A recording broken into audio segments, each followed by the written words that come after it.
Olá, seja bem-vinda, seja bem-vindo ao Educação e Tecnologias, um programa do PP-Gente, o programa de pós-graduação em Educação e Novas Tecnologias da Uninter. E, como toda semana, eu trago alguém aqui para bater um papo comigo sobre educação, sobre tecnologia, sobre a intersecção entre as duas coisas, né? Educação e tecnologia e educação, para um bate-papo descontraído e, de preferência, divertido, que não entendi você que está aí do outro lado, porque eu não vou ficar entediado, porque estou aqui com o Tiemi Saito, que é a nossa coordenadora do curso de Direito da Uninter, ela é aluna do curso de doutorado e a gente tava faz 1h30 tricotando como duas velhas senhoras esperando o ônibus até agora há pouco. Oi, Tiemi. Tudo bem, Rodrigo? Sim, Tudo sim, jóia? sim. Estamos Tá. aqui sempre nos divertindo. Com certeza, isso é ótimo. Quero agradecer o convite, né? Uma honra estar aqui com vocês. Como o professor já disse, hoje coordenadora do curso de Direito, doutoranda do programa, e é muito bacana ter essa oportunidade para a gente conversar um pouquinho justamente sobre a utilização dessas tecnologias também no curso de Direito, né? Sim. Trazer sim. essa realidade para nós. É mais ou menos essa pegada. Eu Só que imaginei. antes disso, assim, porque assim, para quem não sabe, a gente não faz nenhuma pauta bem estruturada. A gente traz aqui para conversar mesmo, para bater um papo, mesmo porque eu conheço as pessoas e fica mais fácil. Mas uma coisa que eu sempre peço para todo mundo contar é a trajetória de vida. Porque é o seguinte, eu acabei percebendo ao longo dos anos que os alunos, sejam eles de graduação, mestrado, doutorado, pós-doutorado, não importa, tem uma certa impressão que a gente nasceu pronto. Tipo assim, eu tava lá um dia, nasci, minha mãe me tirou das fraldas e de repente eu sou pós-doutor. E não é assim. Tem uma caminhada sofrida, muitas vezes, né? E as pessoas olham pra você assim, não, ela nasceu pronta. E é legal desmistificar isso até pra pessoa pensar, nossa, eu também posso, né? Porque se o Rodrigo passou por tanto perrengue e era essa coisa aí e virou pós-doutor, poxa, eu também posso. Claro. Então eu queria perguntar pra você como é que é a sua trajetória acadêmica. Bom, vamos lá então. Desde a primeira confusão. A hora que você quiser. Ótimo. Então, pois bem. Vou contar pra você que, na verdade, eu não queria fazer direito. Olha só. Não queria fazer direito. Eu era apaixonada pelas ciências biológicas, por exatas. Por mim, eu tinha feito, sei lá, medicina, ou tinha ido pra área de fisioterapia, farmácia, bioquímica, não sei. Em algum momento, meu padrasto falou, não, você vai fazer direito. Meu padrasto era juiz aposentado na época. Não, vai fazer direito porque você fala bem, porque você gosta de estudar, e isso vai te abrir muitos horizontes, né? Muitos caminhos, aquele papo todo, né? E até porque da geração dele isso fazia todo sentido. Era engenharia, medicina ou direito. Claro. Né? Ele puxou a sardinha pro lado dele e eu caí. Pois bem. Nos primeiros 2 anos de direito, eu fiz direito e estética junto. Estética e cosmética? Aham. Certo. Não, no segundo e no terceiro ano de direito, na verdade. Comecei só direito e depois a minha mãe queria trabalhar no ramo, e hoje até trabalha, mas enfim, trabalha não, faz as coisas dela lá. E aí queria que alguém conhecesse disso e eu falei, tá bom, vamos aí, né? Estudar é bom, eu gosto e tá. Fiz 2 anos, eu falei, não, nada a ver. Vamos focar no direito, vamos, né, fazer uma coisa só que... Porque não dialogava, né? Nada, Eu não conseguia, não tinha, né? Então, de manhã eu fazia aula de anatomia e fisiologia, e à noite eu tinha aula de direito constitucional, tributário. Então, assim... Aí chegou um momento que eu tive que decidir. Sim. Aí eu falei, não, vou para direito, se algum dia na minha vida der tempo ou surgir oportunidade, daí eu faço uma biomedicina, faço alguma coisa que eu gostava de estudar. E gosto até hoje. Hoje ainda leio, mas não é o foco da minha carreira, né? Já passou. Aí cursei direito, terminei direito, fiz uma especialização em direito público. Na época era uma especialização que era junto com um cursinho para prestar a prova para juiz federal. Eu descobri que eu não quero ser juíza federal, mas foi ótimo. Né? Justo. Porque daí você descobre o que você não quer. No meio do caminho você vai descobrindo e vai selecionando aquilo que... Sabe que saber o que não gosta é metade do caminho, né? Extremamente importante, extremamente importante. Aí, depois disso, eu fui assessora de gabinete de um juiz na vara criminal. E aí, logo que eu terminei essa pós, eu entrei na Uninter como professora tutora na época, né? Fui professora tutora por 4 anos. E 3 anos e meio, quase 4.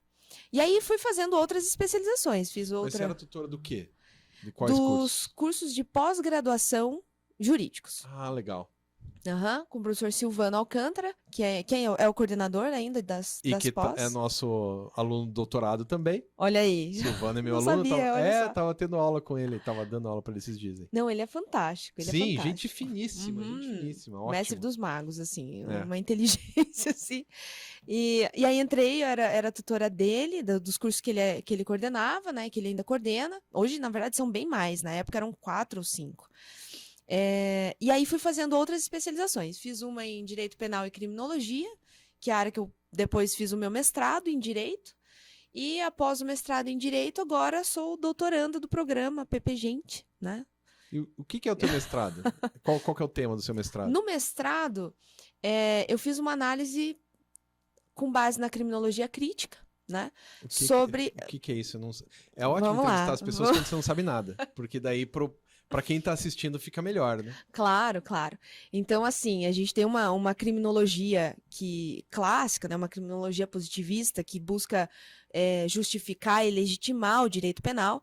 E a criminologia crítica, ela vem de encontro, ela vem confrontar tudo isso, né? Com base em análise dos dados, por exemplo, na minha dissertação do mestrado, eu busquei analisar de maneira histórica a construção como um paradigma carcerário, né? Não a construção do cárcere e estrutura. Não o Foucault, não o... Usei Foucault também, Opa. usei Foucault, mas por que hoje ele ainda é tido como instrumento de controle que funciona e que não funciona na prática? Sim, sim. Né? E por isso a criminologia crítica foi a base fundamental desse trabalho, né? Para dizer que na prática aquelas teorias que a gente se fundamenta para legitimar o cárcere, ela não se sustenta. Não, Né? ela é só pra esconder. O Foucault vai falar isso, né? Exato. É só pra esconder o seu lado podre, né? Exato. A sociedade esconde o lado podre, mas não melhora ninguém, né? Então, ou tá, melhora, mas pouquíssimo, né? pouquíssimo. Até se a gente for analisar índice de reincidência, né? Sim. Ou taxa de ocupação carcerária, que hoje está em 176%. Né? Então, assim, isso muda também de acordo com a localidade, né? Do sul do país, norte, nordeste, isso também tem uma diferença. A questão dos direitos humanos no cárcere. Então, foi uma análise histórica dessa construção ideológica de que o cárcere se legitima, que ele se justifica, né? A existência dele se justifica, quando na prática a gente analisa os dados e a gente só vê um aumento da população carcerária, Sim. né? Uma Que falta de misteriosamente estrutura. são pobres, em Exato. geral negros. Periféricos, marginalizados. É. Então, tudo isso, né? Foi um trabalho bem, bem legal, assim, bem interessante, para a gente entender também um pouquinho da nossa realidade carcerária. Não só uma construção histórica, mas falar, opa, o que está acontecendo hoje no Brasil? Né? Esse Estado inconstitucional de direitos humanos que se estabelece na prática, por que a gente ainda acredita que ele funciona? Sim. E se ele não funciona, o que seria possível, então? Né? E aí, veja, uma discussão que não tem fim. Isso aí vai. Você vai chegou longe. a ter aula com a Lanita ou não? A Lanita foi sua colega ou não? Não. Acho que não, né? Não. Que ela já esteve aqui no programa, ela é professora do sistema carcerário. Olha só que legal. E ela fez no mestrado, ela foi minha aluna do mestrado, agora tá no doutorado com o professor Fofonca. Não sei se você conhece o Eduardo Fofonca, mas ele que tá orientando ela. Acho que ela tá na... Ixi, agora não sei qual universidade, mas ele que tá orientando. Uhum. E ela fez com educomunicação, né? Formas de reinserção social. Olha que legal. Então, assim, ela elaborou 5 temas, 5 temáticas, né? Então, a reintegração na sociedade, saúde, acho que era alimentação, meio ambiente, e tinha mais uma que eu não tô me recordando agora. E daí ela fez um filme sobre isso, uma música sobre isso e um programa de televisão sobre isso. Caraca. E daí ela dava aula sobre esses temas a Sim. partir dessas coisas. Ela fez um livro e tal, né? O produto dela Muito foi um legal. livro sobre isso, para o sistema carcerário. Muito bacana. Inclusive saiu agora há pouco, semana passada, na verdade, um livro meu que é a História da Criminologia Crítica. Os 2 últimos capítulos basicamente trazem essa essência da minha dissertação.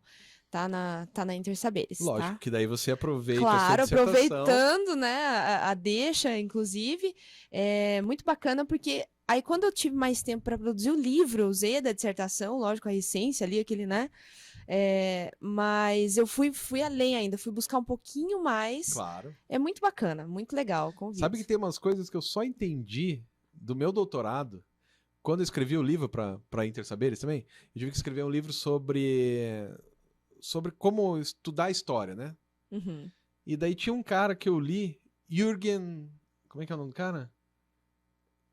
Jorn Hiesen, que é um alemão. Eu não tinha entendido isso quando eu estava no meu doutorado.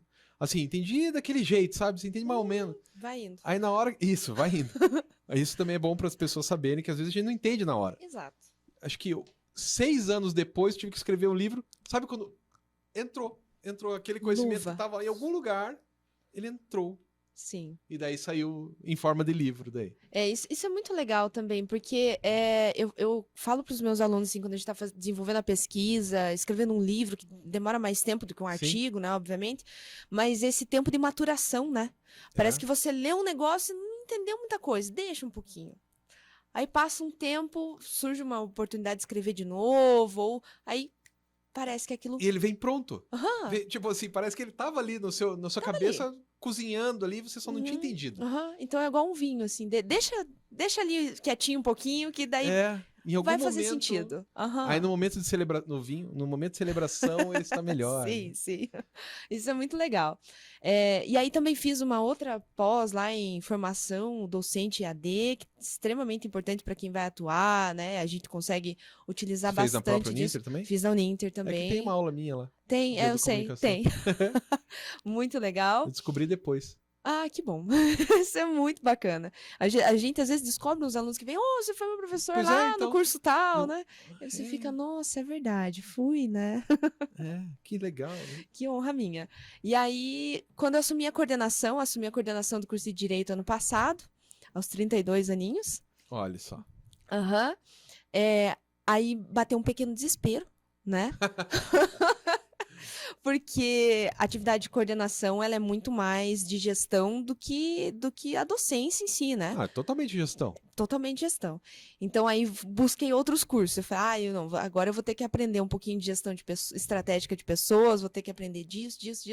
E aí fui atrás. Aí fiz alguns cursos mais rápidos para poder atuar, pelo menos ter a noção técnica ali, né? Porque o resto é experiência. Então, agora nesse segundo ano a gente já sabe muito mais que antes e vai aprendendo, né? E o doutorado também veio ajudar muito, porque eu falava isso nas aulas até, nós bacharéis a gente não aprende a ensinar, a gente aprende a fazer, né? Então a tendência é que a gente mantenha aquele modelo palestra de Coimbra, sim, né? Que é como o curso que de direito... é de 1400. Exato, como o curso de direito surge no Brasil, né? Ele vem esse padrão de palestra. Então, o instrumento do professor de direito, basicamente, Cuspe e giz. Eu não ia falar isso, mas é isso. É isso, né? Então, assim, ainda na minha época lá da graduação em Direito, mais de 10 anos atrás, o professor sentava na mesa, escrevia o nome dele no quadro, né? E eu sou isso, eu sou aquilo, e aí ele fazia a palestra dele sem fim, sem pauta, só falava. Isso. E se virem. Então, assim, a tendência é ainda que os meus professores tenham aprendido assim e, portanto, eles ensinavam assim. E hoje a gente tem uma preocupação muito maior. Como utilizar as novas tecnologias, como dialogar com a geração que é completamente diferente, né? Então, aí eu falei, puxa, eu acho que faz sentido eu fugir não, né? Mas tentar aprender um pouquinho mais da área de educação. Sim, sim. Foi aí que eu falei, não, vou pro doutorado em educação, porque talvez lá eu consiga esse respaldo maior e compreender isso, né? Aprender o ensinar mesmo. E aí, na gestão, isso faz todo sentido também, né? Quando a gente vai fazer as reuniões pedagógicas, conversar com os professores, fazer até capacitações, né? Orientar, fazer feedback, feed forward. Então, isso faz todo sentido agora. Para mim, assim, eu vou confessar um negócio aqui, hein? No começo, eu ficava completamente perdida, né? Completamente perdida. As teorias ali de ensino, aprendizagem, não, porque não é uma tábua rasa, porque você tem que entender que o aluno que ele tem uma história, andragogia, eu falava, que é isso? né? Que diabos estão fazendo aqui? Exato. Por que eu inventei isso na minha vida? Mas foi extremamente importante. Quebrei vários paradigmas ali, vários. Porque, sim, a minha tendência era ensinar como eu aprendi, né? Claro. Não, tem esse de todo mundo, né? Então, assim, foi muito, muito bacana. Hoje a gente conversa com os professores e a preocupação, por exemplo, com a acessibilidade. A gente tem alguns alunos ali que são cegos, Sim, sim. né? Tinha alunos já com alguma necessidade de locomoção, alguma necessidade cognitiva mesmo, com TDAH. E nós, bacharéis, a gente não estava preparado para isso, É. né? A gente não teve esse contato. Então agora a gente fala, olha, é interessante que quando tiver uma imagem, descreva a imagem, Sim, né? sim. E são detalhes que para o aluno, para a aluna que precisa, faz toda a diferença. É porque a gente veio de um mundo que poucas coisas nos distraíam. Sim. E toda a informação estava com o professor. Uhum, ele era o dono do conhecimento, o suprassumo. É isso. Não tinha formas de você chegar, né? Mesmo porque quando eu estava na faculdade, eu sou bem mais velho que você, quando eu estava na faculdade, junto com o André Peixoto, veja só, o professor sabia os livros. A gente não tinha nem como saber os livros, porque aqueles livros não eram editados mais no Brasil. O professor tinha uma cópia que tirava xerox, que a gente copiava. Não tinha nem como. Não existia como, não existia internet, né? A internet surgiu, eu estava no meio da minha faculdade. Então, assim, não tinha como. E daí tem uma ideia totalmente errada de que o professor tem o conhecimento, que o professor vai passar o conhecimento. Uhum. Só transferir, né? Transferir o conhecimento. Que é a maior balela do universo, né? Tipo, não existe transferência de conhecimento. O que existe é o professor tentar transmitir alguma informação. Mas o conhecimento é em primeira pessoa. Claro, né? sempre, né? Eu acho que, assim, essa noção de que o professor vai conduzir a tua Isso, aprendizagem, no máximo, né? Porque depende muito mais da gente. Então, essa noção é extremamente importante. Né? Às vezes a gente se perde nisso e fica. Eu vejo, às vezes, os alunos, não, professor, mas não tem um resumo, não tem um. Não. Tem o livro, tem a minha aula, tem aqui uma atividade. Então, assim, não só o professor ter essa consciência, mas o aluno também, né? A gente, como aluno, acho que a gente é aluno eterno. Eu Sim. aprendo muito. E pesquisador, estudante, assim. Então, ter essa consciência também é extremamente importante, né? Você entender que a construção do conhecimento é individual. Uhum. Por um processo reflexivo. Sim. Né? E esse processo de reflexão é muito difícil. É muito difícil. Sabe que às vezes eu ficava assim na aula, eu falava assim, nossa, mas tudo aquilo que eu achava que sabia foi desconstruído nesse momento. Isso, a gente faz isso de propósito. Tudo aquilo que eu achei que era uma verdade absoluta e plena, e pra mim tava muito concreto, que era muito certo, assim, foi desconstruído em 5 minutos. Uma vida de mentiras. Uma vida, eu não acredito. Essa aí do transmissão de conhecimento é uma genial, né? Sim. Tipo, Gente. não existe transmissão de conhecimento. Se existisse, todos naquela sala aprenderiam igual. Uhum. Aí você vê o aluno, você vê as engrenagens no cérebro do aluno mexendo. Aquele meme assim. da Nazaré, né? Isso, calculando, assim. Calculando. Mas é que. Mas é que. Aí a pessoa dá aquela travada, tipo o Homer Simpson, assim. Sim. Porque é isso aí, né? É isso, conhecimento é isso. E o professor ali, eu lembro que quando eu tinha aulas ali não é capacitação, como que fala? Formação continuada, Uhum. né? Do professor estar ali se atualizando, buscando, compreendendo, aprendendo novas metodologias e tal, e de fato, dentro disso, de metodologias ativas e tudo mais, entender como é que funciona, né? Porque tem muitos que ficam ali no raso e acham que é só, sei lá, só Kahoot, só isso, só aquilo. Não, gente, tem muito mais coisa, né? Os professores do direito, a gente é meio metido, né? Sim. Você tem toda uma história dizendo que o cara que fazia direito, tem toda uma história de você sabe com quem você está falando. Exato, e você é o especialista naquela doutor, área, você é o doutor. Nem tem doutorado às vezes, mas é o doutor, né? Isso. E ele geralmente atua naquela área, então tem muitos professores que são promotores de justiça, juiz, delegado federal, e naquela área ele é especialista, ele é o bambambam. Em fazer. Aí que tá o ponto. Em fazer.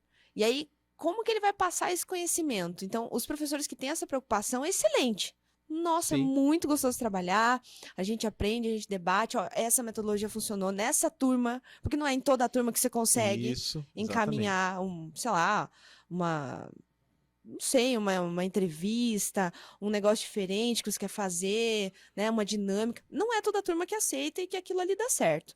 Então, assim, alguns professores se preocupam com essa formação continuada. Isso é extremamente importante. E no direito, às vezes, você vê que tem um certo receio, assim, tipo, não, mas eu aprendi assim, vou continuar assim. Na minha época Ou funcionava. na minha época E é isso. funcionava, e é muito mimimi e É. tal. Mas é legal a gente repensar isso também no direito, né? Então, quando as pessoas, para qualquer assunto, não só na educação. Não, mas na minha época funcionava, eu sempre, como eu sou historiador, eu sempre lembro, mas você ainda lê papiros? Pois é, né? Não lê, né?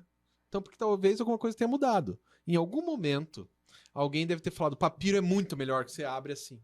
Não, Uhum. não lê pra cá. Né? Então, assim, existe uma mudança no mundo e, ó, ou você acompanha, ou então... Eu falei isso pra um colega meu esses dias aí, que veio com um papo de... muito mimimi, não sei o quê. Eu falei, você já reparou que a gente tem quase 50 anos? O mundo não é mais nosso, o mundo é deles. Ou você se adapta a esse mundo deles, ou você vai sofrer muito mais, hein? É. Isso é uma realidade, né? Isso não é, como você falou, não é só na educação, não é só no Não, em ensino, tudo. é em tudo, né? A facilidade hoje de você pagar com Pix. Esses dias eu tive um pesadelo, gente, foi horrível. Hackearam meu celular. Nossa. Juro, eu abri assim, a tela tava preta, cheia de código. Eu falei, agora lascou, perdi tudo. Perdi a vida. É. Perdi a minha privacidade, a minha identidade, a minha conta bancária, que já, né? Você já perdeu em outros momentos. Exato, já perdi, Né? já me perdeu no achei. shopping lá, Exato, nas lojas de exato. roupa e tal. Nossa, foi desesperador. Daí eu acordei e falei, não, tá tudo certo por enquanto, né? Tem uma atualização ali de segurança. A gente vai ficando meio maluco com essas coisas. Porque tá tudo aqui, né? Tudo, tudo. E daí você fica pensando da mesma pessoa que fala, não, mas antigamente... Então tá, então me dá aqui esse teu celular, porque antigamente não tinha. Aí, faz o quê? Daí faz o quê? Não, Né? eu vou, olha, de novo, né? O ruim dessas entrevistas é que não, como nada foi combinado, a gente vai contando o que vem, né? Claro, essa é a graça. Pois bem, saí com meus irmãos e alguns amigos. Em algum momento, meu irmão pegou meu celular e minha irmã ficou com a chave do carro. Em algum momento, eles foram embora. Que beleza. Não tinha nada. Ela foi embora com o meu carro, ele foi embora com o meu celular e com meus cartões, que fica tudo no mesmo equipamento. E aí você faz o quê? Que beleza. E Gente, assim, qual é a chance de você saber o telefone dos seus eu não irmãos de sabia o graça? telefone dos meus irmãos, Sabe, é cara. óbvio. É óbvio. Gente, foi um caos. Sério. Daí você tem que achar no computador pra entrar no Google Não, Contatos. eu pra poder tava num achar lugar que não tinha um computador, amigo. Simplesmente não tinha. Que beleza. Aí eu pedi o telefone de uma pessoa pra ligar no meu celular, torcer pra que tivesse bateria, né? Porque o deles eu não sabia, Claro. claro, porque tá tudo aqui. Aí o seu irmão atendeu. Aí ele falou: Nossa, a gente te esqueceu. Eu falei: Nossa, que bom, Você é a né? irmã mais nova? Ah, eu sou a mais velha. Que beleza. Tá melhorando a cada minuto que passa. Não, ainda tô esperando pra ver se chega alguma multa do meu carro nesse dia, né? Claro, Porque porque pode ser que, pode né? ser que aconteça. Mas enfim, eu falei, gente, como a gente se tornou dependente desse negócio, né? Eu não sei o Demais. telefone da minha mãe, do meu De irmão, de ninguém. Mal sei meu CPF, Então. CPF às vezes eu esqueço ainda. não é? Não, bem complicado. E o que você está estudando no doutorado? Porque eu só sei que você é minha aluna, mas não Ai, sei o que. gente, no doutorado, o doutorado. Sabe quando pergunto como é que tá a tese? Tá bem, tá lá. Ah, tá. Não era pra eu fazer essa pergunta? Agora Essa é muito não, mas tarde. tudo bem, tudo bem. Bom, no doutorado a ideia é fazer justamente propor um ensino jurídico que se atualize a tudo isso que a gente está discutindo, né? A gente sabe que o direito EAD foi algo que, enfim, foi pauta de muita discussão, Sim. muito debate. O Conselho Federal da Ordem entrou com uma ação contra, né, para parar, para estacionar todos os processos de autorização. Os processos pelo MEC continuaram, né? O nosso curso de Direito EAD está pronto, lindo, maravilhoso. Eu até escrevi um livro. Escreveu livro, gravou aula, inclusive ficou maravilhoso, adorei, muito obrigada pela sua participação. Não, brincadeiras à parte, mas assim, o que a gente está esperando? Só uma portaria que nos autorize ofertar o curso, Sim. tá? Nós fomos avaliados com nota 5, que é a nota máxima do MEC, né? A comissão veio... Gente, eu passei muito mal nesse dia, pensa num nervoso, né? Pô, mas o curso tá ótimo. Não, O pouco que eu vi, o curso tá sensacional. ótimo, mas assim, é um nervoso maior do que qualquer banca, mestrado, doutorado. Ó, Tá fácil. tá fácil, tá fácil. Mas foi excelente, foi muito bacana. A gente produziu não é uma série que eles falam, é uma coleção ou Aham. uma série. Agora eu não vou lembrar o termo técnico. Mas enfim, são 90 livros escritos, né? Inclusive um seu, tem 2 meus ali nessa coleção, que compõem o curso de Direito. Então a ideia é, porque a gente gosta, né? Sim, da Do materialidade. texto, da materialidade. Então, a gente traz a inovação do direito no formato EAD, na modalidade EAD, mas ainda tem esse pezinho tradicional que é Claro. típico e é muito gostoso também, é bom para nós, que cada disciplina tem um livro da disciplina, que foi produzido Sim. para a disciplina, escrito e gravado em regra pelo mesmo professor, para que a gente consiga, então, entender, compreender, enfim. O curso está pronto, tá? Mas a gente está esperando esse ato autorizativo, né? Estamos aí torcendo para que saia logo. E aí a ideia da tese era justamente fazer essa análise um pouco mais teórica, tem uma parte também histórica de entender o curso de Direito, o ensino jurídico no Sim. Brasil, quando que começou, como que foi, essa ideia da aula-palestra, como que a gente quebra isso ao longo do tempo, né? Porque isso é um paradigma que ainda é presente. Desde 1808, né? E Quando outro. veio Uhum, Dom João VI e tal. exato. Sendo que de 1500 a 1800, isso é muito interessante tem na chão, história, né? Porque as pessoas, como a gente dá aula no ensino médio, né? Principalmente, fundamental e no médio. Não, então o Brasil foi conquistado, né? Como é que é? Foi encontrado, Encontrado. né? Não foi invadido. Não, Não foi invadido, jamais. claro que não. O fato de ter matado quase todos os índios, não. Foi sem querer. Uhum. Foi sem querer. Foi para civilizar. Isso, foi o processo civilizador, né? Então, chegam os conquistadores, que podiam ter continuado lá na Europa, ficaria melhor, inclusive. Chegam aqui em 1500. Sim. Tem 308 anos Uhum. de coisa rolando, e daí uma aula chegam, na outra aula tem Dom João VI. E as pessoas acham que isso foi Rápido. de um dia para o outro, ou sei lá, de um ano para o outro. Não, são 300 anos. Sim. E as pessoas viviam 50 anos. Então você tem 6 gerações de pessoas, tem o filho, neto, bisneto, trisneto, para daí chegar ao Dom João VI, para daí poder ter o curso de Direito no Brasil. 1830 e bolinha. É. A gente vai ter os 2 primeiros cursos. E aí, todo esse padrão que vem se estendendo ao longo do tempo, né? Em que pese as nossas revoluções, né? Que se passaram, enfim, a gente chega nesse momento tão tecnológico e a gente ainda não sabe agir.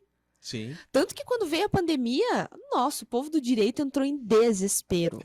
Desespero, eles não sabem como que vai fazer. A gente ainda aqui na Uninter, a gente teve um respaldo muito grande, porque o EAD já era o carro-chefe. Sim. A gente já sabia a lidar gente- com aula remota, No aula ao doutorado a gente vivo. não perdeu nenhuma aula, mestrado, A doutorado, gente também não. nada, Do não dia pra perdemos noite. nada. A Do gente dia fez pra uma noite. capacitação, É, né? Quando eles falam assim, ó, vai fechar, lockdown total, vai isso. fechar.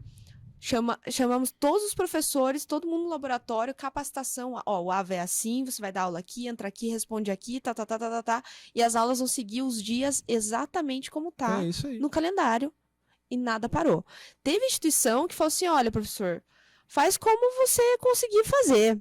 É. Aí o professor, desesperado também, foi correr atrás de um monte de curso de Google Meet, de, sei lá, várias plataformas aí, como é que faz, comprar equipamento, tal, toda aquela coisa. Acho que todo mundo passou por isso, né? Sim, sim. E se preparar. Eu lembro que na época até eu fiz um podcast, que depois eu parei, porque dá um trabalhão, né? Dá um trabalhão. Então eu ficava gravando lá quase 1h30 para cortar tanto e ficar 40 minutos. Sim, Né? Esse podcast é isso aí. Exato. Né? Aí fazia, só que isso toma muito tempo. Muito tempo. Então, durante a pandemia, beleza, lia um livro, tal, analisava, estudava, fazia meu texto. Aquele texto técnico transformava num texto Palatável, né? Entendível a qualquer um. Aí gravava tudo. Aí eu tive que aprender a editar, botava lá no programa. Aí fazia os cortes. Meu Deus. Mas ficou legal. É que, na verdade, fazer edição de podcast é fácil.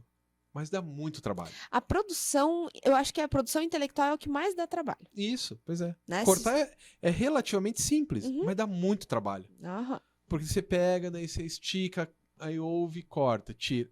Cortei demais, volta, Ctrl Z. Vai. Sim, sim. Naquele e os Audacity que você trava-línguas, deve usar, né? né? Aham, é isso mesmo. Isso. E tem uns trava-línguas, né? Às vezes você vai falar uma palavra e sai tudo que você queria, menos a palavra, Claro. tá? Então, assim, tem tudo isso.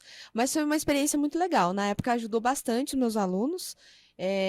Só que eu não sabia nada, eu não sabia como que eu colocava na plataforma, vai pro Spotify, vai, sei lá pra onde que vai, entendeu? E não tinha curso de podcast. Em 2018, 2019, não tinha isso, Não tinha. entendeu? Mas é muito legal, porque são desafios assim que a gente vai passando, né? E aí, quando eu fiz até a tua matéria de educomunicação, né? Tava conversando com alguns colegas, eu comecei a utilizar um pouco de filmes e séries Sim. nas minhas aulas. Cara, isso dava um engajamento dos alunos. Porque todo mundo gosta. Sensacional. Todo mundo gosta. Sensacional. Eu sempre digo que a minha disciplina é muito fácil pra dar aula. Você... Tipo, eu já ganho de saída. Exato. É igual direito penal, né? Todo Isso, mundo ama. Você já ganha de saída. Né? É mais fácil do que... Claro. Você pode... Porque a outra disciplina que eu dou é filosofia. Filosofia da tecnologia. Tem que ter um convencimento. Não né? é tão fácil, né? Não é tão fácil da pessoa Até acreditar. porque ela quebra a gente demais, né? Quebra, a ideia é essa. Essa daí Quebrar... é porrada. Toda aula, gente, toda aula. Eu saía Isso. pior que a minha terapia. Isso, Era isso. pior. A ideia é essa. Essa aí falou, não acredito, tudo que eu acreditava tá errado. Não, e todo o lance do tipo, meu Deus, eu preciso do, sei lá, o iPhone 15 que vai sair agora. Isso. Né? Daí fala, é? Pois então é. vamos ver. Vamos ver se eu preciso mesmo. Só que daí essa atualização do iOS, ela vai obrigando a gente, não tem jeito. Mas aí, a disciplina de educomunicação é muito fácil. Ah, sim. Porque ajuda qualquer professor, mesmo. Todos. Assim, eu acho, claro que pode ser um pouco de arrogância da minha parte, mas eu acho que todo professor deveria ter pelo menos uma aula de educomunicação. Por isso que está naquele curso de formação de professores para EAD. Sim. Ela tá, sim. Essa disciplina, eu brinquei ainda há pouco falando que, não sei porquê, mas eu sei exatamente por que ela tá lá. Porque se todo professor tivesse, sei lá, em 2 aulas de um semestre, usar um filme, ou usar uma série, ou usar uma música, você já ganha os alunos. Gente, é muito engraçado, porque quando eu fazia graduação, vou caguetar meus prof agora, né? Justo. Quando o professor precisava faltar, não sei se você passou por isso, passa aquele filme lá do julgamento não sei do quê. 12 Homens e uma Sentença. Esse todo mundo viu. Todo mundo da minha época com certeza viu. Porque aí o professor tava detestado, tinha acontecido alguma coisa, passa um filme. Só que aí, e daí? O que você faz com o filme? Pois é, daí não serve pra nada, né? Não é? Aí ninguém explicou por que tá passando o filme. Só pra substituir o professor, pra você não sair da sala, pra você ficar ali, né? Ter presença. Daí passa lá umas 3 perguntas que... Né? Não diz nada. Não diz nada. Quais foram os argumentos, pá, mas e daí? Toda a questão que rola por trás, né? As análises do posicionamento deles. Posicionamento de entra, câmera. sai, posicionamento de câmera, né? O cara tá fumando, alguém tá... E naquela época podia fumar dentro dos ambientes, Sim. né? Alguém tá falando, o cara tá ali fumando, não tá nem aí. Tudo isso que... Nossa, se podia extrair tanta coisa. E aí, 3 perguntinhas lá do argumento. Então, essa noção de que você pode utilizar o filme, o podcast, uma série, uma propaganda, né? A propaganda da Volks, agora a gente estava discutindo. A da Maria... Não é Maria Rita? Não, Maria Rita é com da a Elis. Da Maria Rita com a Elis. E a gente estava discutindo... Cara, direitos autorais, direito à imagem, a inteligência artificial, toda a questão de... Que é o problema da greve dos roteiristas e dos atores, né? Exato, sabe? Toda a possibilidade de utilização dessas imagens, e os herdeiros, e os fãs, tudo isso. Poxa, tem tanta coisa, mas assim, se você soltar a propaganda... É que não pode ficar numa... E aí? Qual que é a coisa rasa da propaganda? A Elis não ficou tão perfeita assim. Mas não é essa a discussão. Não, e aquela música que pra mim não tinha nada a ver com materialismo, com compra de carro. Pois é. Agora eu escuto a música e eu lembro da Volks. Ai, que terrível. Pobre música. Não, mas essa greve que tá tendo agora dos atores em Hollywood é por causa disso. Você viu qual é a ideia dos caras? É contratar um ator, um único, um indivíduo, uma pessoa, e ele vai ser todos os figurantes do filme. Porque daí a inteligência artificial vai fazer a mesma coisa. Fala, ande da esquerda para direita. Agora ande da esquerda para direita como uma mulher. Ande da esquerda para direita como uma pessoa gorda. Ande da esquerda para direita como uma pessoa anã. Ande da esquerda para direita. E daí esse ator vai, sei lá, gravar 2 dias, receber o cachê de 2 dias e pronto, você tem toda a população do filme. Tipo um Star Wars, assim, que você tem, sei lá, 50, 80 pessoas trabalhando, né, no background, vai ter uma. Chocadíssima. É por isso que os caras estão... Chocadíssima. Então. Você imagina? Você sabe que até tava conversando com alguns professores lá de direito sucessório. Porque agora tem que uma... é direito sucessório? Desculpa, testamento, tá, a legítima, né? Toda a parte ali patrimonial, direito à imagem, tudo mais. Porque a preocupação agora é, de um ator, por exemplo, será que depois que eu morrer não vão usar minha imagem? Pois é. Olha, isso, ninguém nem sonhava com isso há 5, 10 anos atrás, não sei. Né? Então, assim, a análise desses fatos que são completamente novos até pra gente, você fica assim, cara, tem que usar como paradigma, como Claro. case, mas tem que saber usar também, senão fica no raso e a gente acaba... Que nem... Você assistiu o Indiana Jones, o último? Não, o último não vi. Não precisa muito, assim. Assim, ele não agrega nada. Não é ruim, é legal. É uma boa sessão da tarde, mas não agrega muito. Mas o começo do filme é o Indiana Jones jovem. É a maquiagem digital. E não é o Harrison Ford, obviamente, fazendo aquelas coisas, né? Sim. Porque é um homem Não ia dar jovem, conta. pulando, né? Não ia... Talvez desse, sei lá. Não, ele tá com 80 e uns quebrados já, 80 e Não poucos ia, anos, jamais. né? Eu não assisti o filme. Não... E ele pulava e tal. Era um homem jovem com uma maquiagem digital. Gente. E aí? É. Né? Então, assim, depois que o Harrison Ford morrer, ele não pode fazer Indiana Jones? Pode. Uhum. Pode. É só pegar aquela maquiagem digital e usar em quem for. Aí bota um ator de 20 anos com um corpo atlético. Pronto, coloca a maquiagem digital. Qual que é o peso que isso vai fazer pro direito? Nossa. Né? A gente ainda não sabe como lidar. Pois é. Né? Então, e tudo isso vai ter que estar num curso de direito em algum momento. Sim. Se não agora, sim. mas... Nesse momento, a gente tem muitos grupos de discussão, né, sobre esses direitos. A gente já tem uma análise prévia, só que nem a gente consegue mensurar qual que é o limite, onde que vai parar, né? Então, sei lá, reconhecimento facial. E aí, será que a gente não vai perder isso também? E daí tem uma outra questão muito complexa, que já foi bem discutida também, que quando tudo pode ser feito, você não acredita em nada. As pessoas imaginavam o seguinte... não, quando tiver os fakes perfeitos, então, sei lá, o Lula falando, o Bolsonaro falando, você vai acreditar, porque vai ser perfeito. E é o contrário. O que aconteceu foi o contrário. Se o próprio Lula ou o próprio Bolsonaro falarem alguma coisa, e a pessoa não concordar, vai falar, não, é fake. Eu não acredito. Então, ao invés da pessoa acreditar em tudo, é o oposto. Ela duvida de tudo. Então, a gente vive num mundo de dúvidas. Sim, total. No qual a gente só acredita naquilo que a gente quer. E a nossa bolha linda, Isso. né? Que nos permite essa crença, às vezes cega, né? Isso. Às vezes não, né? Acho que muitas Sempre. vezes. Sempre cega. Né? E daí qualquer um que fala uma coisa que nos conforte, a gente acredita, e assim vai indo. Uhum. É um momento bem complexo. Gente, tudo isso em filosofia da tecnologia É verdade. arrebenta com a gente. Não, tá fazendo uma revisão aqui, tá tranquilo. Tá massa. Que dó. Mas que muito dó. legal, é verdade. Essas discussões são muito, muito interessantes. Porque a gente repensa até as nossas ações na sociedade, a responsabilidade que a gente tem quando a gente vai lecionar, quando a gente vai conversar com um amigo no boteco. Você já fica repensando, né, qual que é o impacto disso. Como que isso vai, sei lá, porque às vezes a pessoa não tem noção de tudo isso que a gente tá conversando hoje. É porque muitas vezes as pessoas acreditam que um curso de graduação, no caso de direito, que é o seu caso, ele tem a função de formar tecnicamente um advogado. Mas em algum momento você forma uma pessoa também. Sim, sim. E a gente tem, não só no Brasil, mas isso é uma cultura muito norte-americana que veio para cá, de formar para o trabalho. Esquecendo que quem trabalha é um ser humano. Uhum. E esse ser humano precisa ser formado também, como ser humano. Ele precisa pensar. Mas não, vamos fazer só para o trabalho, só para o trabalho, só para o trabalho. E daí, no final, quem é que ganha? É só o patrão.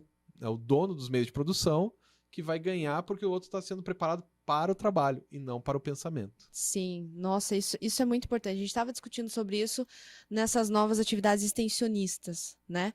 A importância da gente se preocupar com que os nossos alunos e alunas, enfim, tenham essa análise crítica, não só um desenvolvimento técnico-jurídico, de analisar leis, de compreender as teorias do direito e ter a profundidade necessária, mas de saber que está lidando com vidas, com Isso. pessoas, né? Não é só para o trabalho. Então a gente tem uma preocupação de uma função social, porque esse aluno amanhã depois vai estar decidindo a nossa vida. Claro, é bem isso mesmo. Né? Vai se tornar um juiz, uma juiz, promotor, um delegado, um defensor público, vai atuar, né? Vai fazer um pro bono, sei lá. Mas Eu nem sei o que é um pro bono. um advogado que ele trabalha de graça quando ele consente com a tua causa. Ah, eu tenho uma causa humanitária e não tem condições, e ele faz tipo o bono do YouTube. na faixa Pro mesmo. bono. Exato, Tá. exato. Então, assim, é possível que ele atue dessa forma também, mas de ter essa compreensão de que não, a sociedade não é igualitária como a gente queria que fosse. Não é. Isso. Né? A gente fez uma parceria com o curso de serviço social, educador social, e está trabalhando agora nas atividades extensionistas com o PENSE, que é um programa de medida socioeducativa para adolescentes e crianças infratores. Né? Então, eles não cometem crime, porque não tem maioridade penal para isso, Claro. mas cometem infrações que são praticamente delitos, né? São infrações contra a ordem pública, contra o ordenamento jurídico e tudo mais. E aí, o que é feito nisso? Qual que é a nossa importância de discutir, de trazer a realidade, de levar os nossos alunos para ver, para participar desse momento? Gente, tem criança, adolescente que fugiu de casa, que não tinha estrutura, que não teve educação, que estava traficando, que estava roubando, furtando, né? Não no termo técnico de crime, mas a conduta é a mesma. Claro. E da onde vem isso? Exato. Por quê? Exato. Então, assim, eu vejo que os alunos, eles ficam assim, não sei se assustados, atônitos. A realidade é completamente diferente da teoria que a gente aprende na sala de aula. Isso. Né? Então, essa preocupação é muito importante, porque nós formamos formadores de opinião, formadores profissionais, futuros profissionais que vão atuar na sociedade e que precisam ter essa consciência. Né? Então, isso é muito legal. Esse programa a gente começou há pouco tempo, nesse semestre ainda, e tem sido muito bacana. Assim, eles porque levar os alunos é bom, né? Quando eu dava aula de psicologia jurídica no curso de direito mesmo, né? E era bem legal. Eu levava os alunos do Adalto Botelho. Nossa. No hospital para esquizofrênicos e mulheres dependentes químicas. É bem legal. Assim, os alunos... Uma coisa é você falar que a pessoa olha, a pessoa é esquizofrênica, ela ouve vozes, ela não tá no comando. E outra coisa é você ver o cara mesmo medicado falando, não, ali ó, tem um cara que tá falando... E não tem nada do teu lado. É muito diferente. Né? É muito diferente você falar sobre, olha, existem problemas de alcoolismo em pessoas e conversar com a mulher e ouvir a história dela. Ouvir ela falando o porquê que ela caiu no álcool. Pô, teve uma mulher lá antes da pandemia, né? Porque daí depois da pandemia isso... Bom, daí eu também não dou mais aula pro curso, mas na pandemia não sei como é que ficou. Mas a mulher tomava álcool gel. Ela ia na época só tinha álcool gel em farmácia. Sim. Não para comprar. Você entrar e passar álcool gel, era só em farmácia. Os outros lugares não tinha ainda antes da pandemia. A mulher disse que ia lá, fazia assim para tomar álcool gel. Você vê isso, né? Ouvir chocante, isso né? é muito chocante. Os alunos ficavam assim. Aí você vê o desamparo. Tem uma mulher no Adalto Botelho, acho que ainda deve estar lá. Ela tinha mais ou menos aí, vamos dizer, uns 35 anos. Ninguém sabe quantos anos ela tem, porque ela foi jogada lá, quando era neném. Jogada, literal.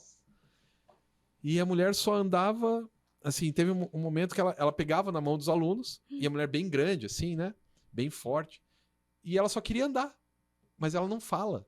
Ela tem um problema e ela não consegue falar. Gente. E os alunos morriam de medo, né? Aí chegava a psicóloga, não se preocupa. Ela anda, ela caminha e tal. E uma vez ela pegou na minha mão pra andar. E tudo bem, né? Eu sou bem tranquilo. Andei com ela. Só que daí a professora, a instrutora lá, a psicóloga abriu e falou, ó, vamos embora então, pessoal, vamos para outra ala. E daí eu perguntei pro aluno mais perto, falei, olha, pergunta para ela o que eu faço com a paciente, né? Daí o moleque foi lá, perguntou, voltou, não, é para levar para ela. Aí eu levei a paciente até ela. Até aí tava tudo bem. Na hora que eu entreguei a paciente, a psicóloga fala assim, ah, então, ela vai ficar aqui, não se preocupe, é porque ela nunca sai daqui. E daí eu entendi que aquela pessoa de 30 e poucos anos tinha um corredor para viver. A vida inteira ela viveu naquele corredor.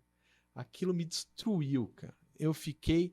Bom, isso aconteceu quando? 2016, 17? Você Eu tô aqui falando imagina? até agora. Me destruiu, assim, tipo... É uma pessoa que tinha mais ou menos a minha idade, tudo bem, uns 10 anos a menos que eu, mas... E que só tinha um corredor para viver. Aquilo, putz, acabou comigo. É muito diferente você ouvir uma história dessas e Sim, você pegar na mão dessa pessoa. sim, Olhar no olho dessa pessoa. com certeza. A gente ali fica muito envolto de teoria. É. Nossa, é muito bonito ouvir lá em direito constitucional, direito à moradia, à saúde, alimentação, vida feliz, educação, né? E aí? O que que você faz? Pois é. Né? Como? Como que você faz? Porque teoria é muito bonito, a Constituição é linda. Mas eu quero ver na prática, né? Como é que faz Aham. com...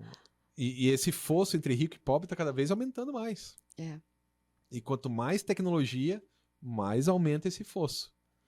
Né? Porque a tecnologia que supostamente deveria ser redentora é o oposto disso, né? Ela nos escraviza, né? Muito engraçado Claro. isso.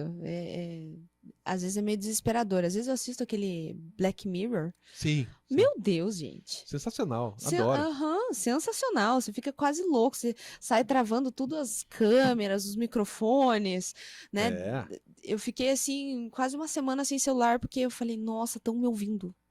Bom, Né? quando...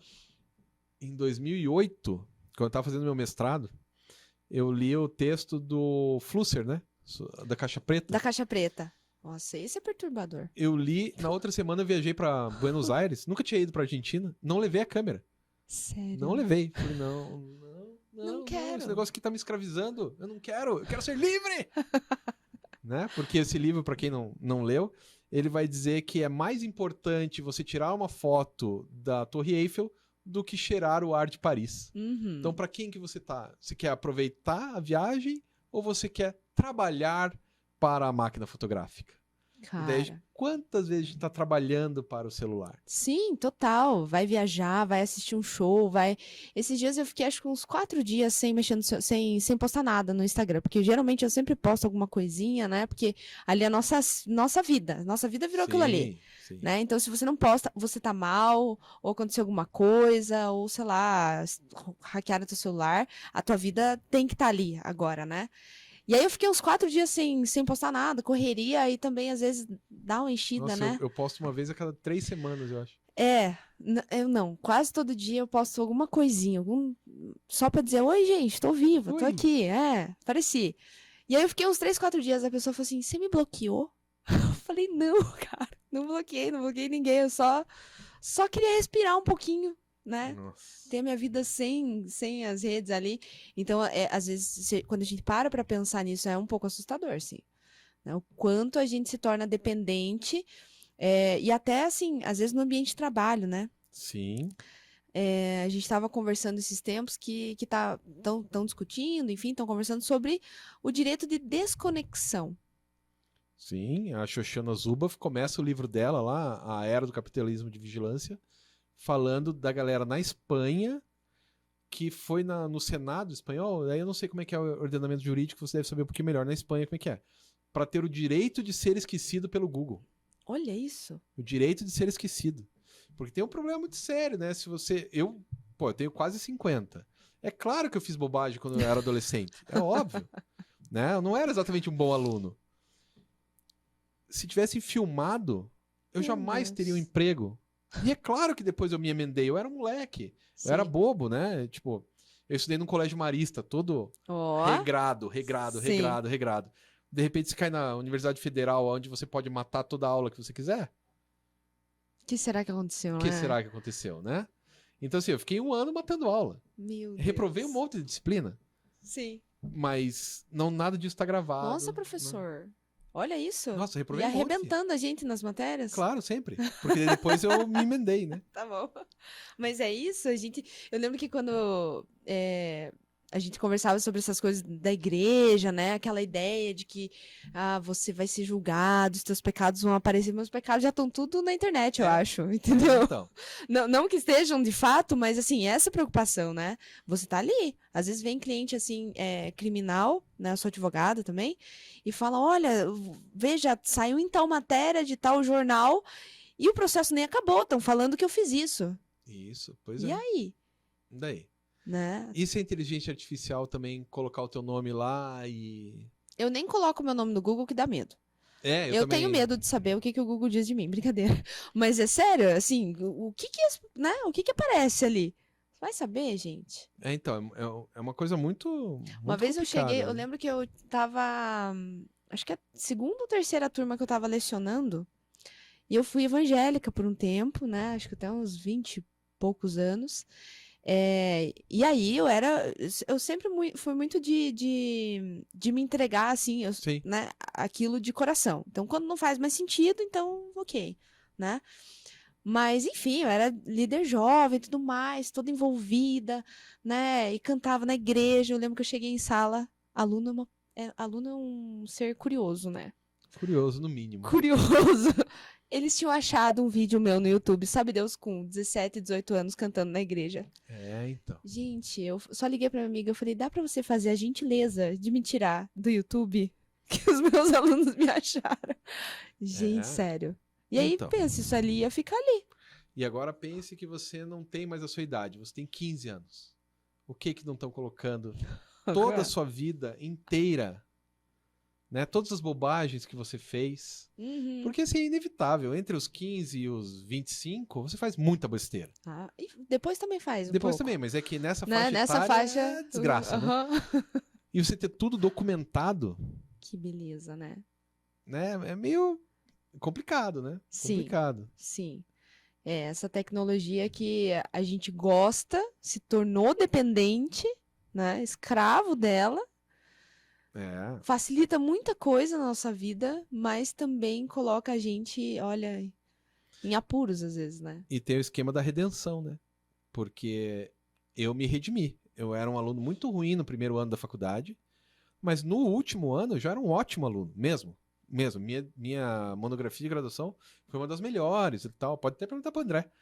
Foi uma das melhores, não sei o quê, eu era elogiado e tal, mas no primeiro ano eu era a desgraça. Sim. Se pega só o primeiro ano e faz um raio-x dele, coloca uma lupa ali, eu sou um péssimo aluno. Como é que eu vou convencer que eu sou um bom professor depois? Né? Então isso é um problemaço. A redenção, como é que se dá? Meus professores, tanto que eu sou amigo deles até hoje, de boa parte deles, né, os que ainda tenho contato, perceberam que eu era um moleque bobo porque eu era criança ainda. E que quando eu virei mais adulto, eu sou um cara legal. Quando virou um moleque mais maduro. Um moleque menos imaturo. Eu era um cara mais legal, né? Sim. E eles tiveram essa paciência. Mas será que a internet vai ter? Será que o empregador vai ter? Será Pois que a banca vai ter? Né? Pois é. A internet tem tudo isso. Então isso é um problema. E a gente tá acabando. Agora eu vi o horário. Sério, a gente tem 3 minutos só. E eu queria só fazer a última pergunta que eu sempre faço para todo mundo, que é o que o mestrado e o doutorado afetaram na sua vida profissional e pessoal? Puxa vida. O mestrado e o doutorado, você quer dizer? Ou os só dois. Os dois? Você que sabe. Eu acho que o mestrado ele foi mais crítico no sentido de pensar o direito e a prática, né? Toda essa análise de estrutura social que não é igualitária, que não é meritocrática, que o sistema penal não funciona, que a gente precisa, sei lá, quebrar tudo e começar de novo. Não sei. Ninguém sabe responder essa pergunta, na realidade. Né? Tem várias teorias que tentam, mas a gente ainda não conseguiu responder. Por que a gente tem que enjaular pessoas? Pois é. E isso ajuda elas? Será que ajuda elas ou a sociedade? Será que realmente protege? Será que essa segurança é uma segurança de verdade? Né? Enfim, nesse sentido de profundidade técnica, de análise jurídica, para o direito penal e para a criminologia, que são as matérias que eu leciono, excelente. Sim. Excelente. E isso também me desenvolveu um pouco mais de humanidade, sabe? Um pouco mais de humanidade, de saber que aquele livre-arbítrio que a gente se utiliza para justificar a incidência de um poder punitivo, na prática talvez não exista tanto quanto a gente imaginava. Pois é. Né? Eu já chego, às vezes, nas minhas aulas de direito penal, quando a gente vai falar sobre análise do crime, a culpabilidade, a pauta é o livre-arbítrio. Sim. Porque se alguém pode ser punido porque cometeu alguma coisa, ele deve ter escolhido cometer essa coisa, né? Esse conceito de crime. E será que ele sempre tem o poder de escolha? Então aí, discussão vai longe, vai longe, quebra as pernas, né? Então, às vezes, os alunos falam assim, existe sim livre-arbítrio. Eu falei, Então vamos ver. Então, assim, você não queria estar na Europa? Talvez quisesse. Digo mais, você queria mesmo estar aqui nessa sala de aula agora, nesse momento? Exato, exato. E aí vai longe. Então isso é muito legal porque trouxe essa análise crítica, me permitiu ter essa visão mais ampla, essa noção de sociedade não igualitária que a gente imaginava lá nas teorias do direito. Isso foi ótimo. Agora, o doutorado, ele foi um divisor de águas para mim. Principalmente saindo desse teoricão do direito. Sim, estrito. Né? Estrito, essa análise mais fechada e entrando numa seara de compreensão, de aprendizagem, de educação, da formação docente, enfim, da nossa responsabilidade como profissional da educação, como professor, como docente que forma pessoas, que serão pessoas ou teóricas ou pessoas que têm a teoria, têm profundidade, mas que também têm o lado humano. Claro. O lado profissional humano, né? Que vai trabalhar com outras pessoas, que vai formar outras pessoas, né? E toda essa noção que no direito a gente não tinha como bacharel, o doutorado em educação me trouxe. Então, assim, me apresentou esse outro universo. Gente, é outro universo mesmo. É um negócio louco.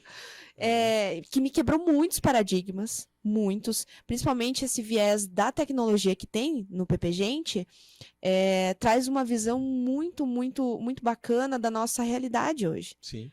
Que é extremamente volátil, mas que a gente tem que estar preparado para entender essa elasticidade, compreender o quanto a gente vai utilizar, o quanto a gente vai ser escravo desse aparelhinho, né? O quanto a gente vai utilizar isso para conseguir dialogar com essa geração nova que conversa por meio disso daqui. Sim. Né? Então, tudo isso foi muito bacana. Eu aprendi demais. Ainda estou no caminho, ainda não terminei, gente. Tem ainda um chãozinho aí. Tem um chão. Tem. Mas foi muito legal nesse sentido, sabe? E aí, na gestão, como coordenação, isso também faz diferença. Porque às vezes o professor não sabe dialogar com o aluno dele. Sim. Né? Às vezes a gente recebe ali a CPA, que é aquela avaliação dos docentes, e eles não entendem o que o professor está falando. O professor chega aqui e conta um monte de caso. E aí, faz o que com isso? Né? Às vezes o aluno também fica perdido. Por quê? Porque essa comunicação, a educomunicação que a gente precisa ter com o nosso aluno é extremamente essencial. E sim, deveria ser obrigatório para os professores. Pelo menos para os que fazem, tem a minha disciplina lá que ajuda. Sim, é muito legal, gente. Bom, então acho que é isso, né, Tieme? Acho que é. Acabou. Muito... Acabou. Olha só, voou, né? Pois é. Eu te disse antes, voa, é muito rápido. Então, pessoal, a gente vai ficando por aqui. Semana que vem eu trago aqui outra pessoa para bater um papo sobre tecnologia, educação, tecnologia, e é isso. Até mais.